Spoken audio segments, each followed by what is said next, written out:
The Murmur of the Lawn. Favorite scary true stories through the years. The Clark family had found their dream home in Harmony Meadows. For Michael, Sarah, and their 7-year-old daughter Lily, it was everything they had been promised. Safe cul-de-sacs, identical houses with pristine white fences and lawns so green and perfectly manicured they seemed unreal. "This place is perfect," Sarah said on the day they moved in, watching the neighbors wave with beaming smiles. But Michael felt something was off. The perfection was too rigid. The neighbors' smiles, though friendly, were vacant, as if they had been mass-produced. The first oddity came in the form of a rule.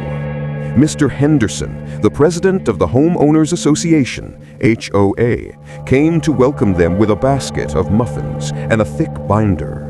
"Welcome to Harmony Meadows," he said, his smile never faltering. "We just have a few rules to keep things harmonious. The most important one is the sprinkler system." He pointed to the top sheet of paper. "Every evening at 9 o'clock sharp, everyone must turn on their automatic sprinkler system for exactly 1 hour. No more, no less. It's what keeps our grass so green." Michael frowned. "Every night?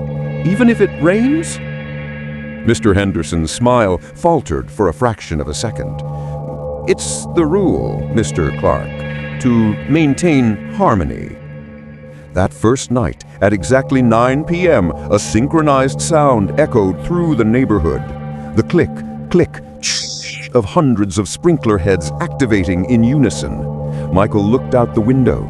Under the orange glow of the streetlights, silvery jets of water danced across every lawn in perfect formation.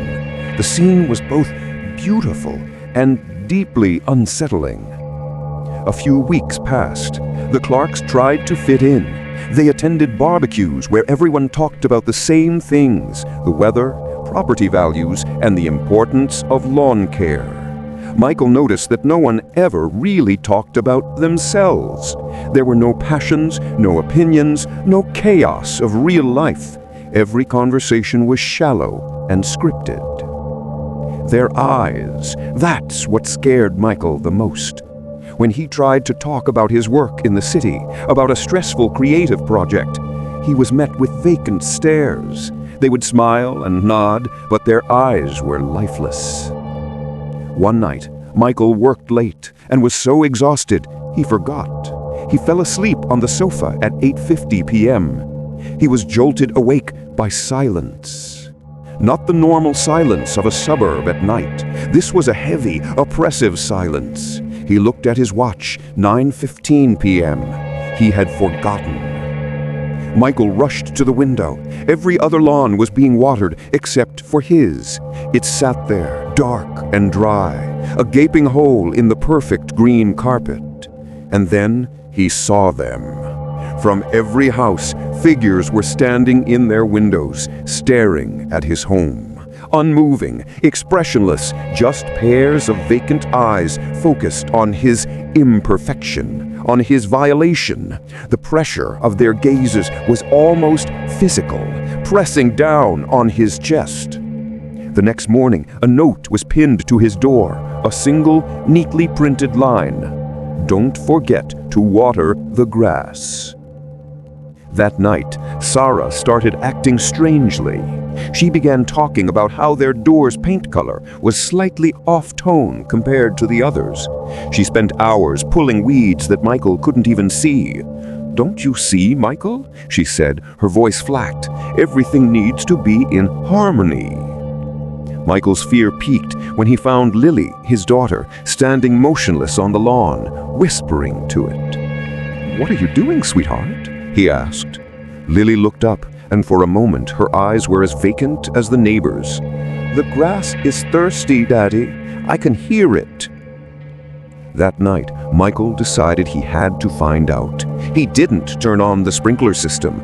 Instead, he snuck outside, hid in the shadows, and watched. At 9 p.m. sharp, the sprinklers chimed on, but Michael wasn't just watching the water. He was watching the neighbors. They weren't in their houses. All of them, dozens of people, stepped out of their homes and stood on their lawns directly in the path of the spraying water. They stood there, faces turned to the sky, mouths slightly agape, letting the water drench them.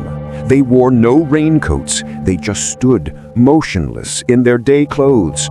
Their eyes were closed, their faces holding an expression of bizarre contentment, as if they were being recharged. I understood. The water wasn't just for the grass. It was for them. It washed away who they were, cleansing them of all personality, all independent thought, leaving only an empty shell that followed the rules. The water maintained the harmony. He sprinted back into the house. "Sarah, Lily, we have to leave, now!"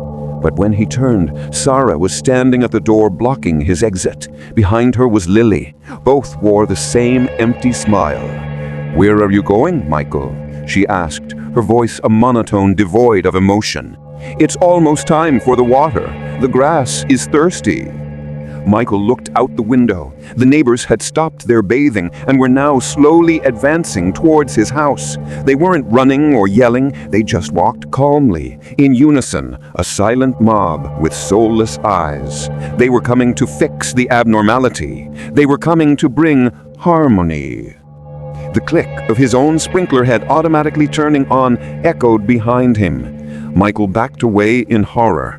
The cold water began to spray against the windows, blurring the image of the world outside.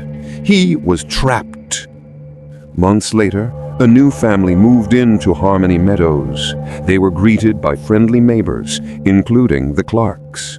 Michael Clark stood on his perfect lawn, waving with a bright but empty smile. That evening, at 9 o'clock sharp, he and his wife and his daughter stepped outside, turned their faces to the sky, and let the cool water wash away everything all over again.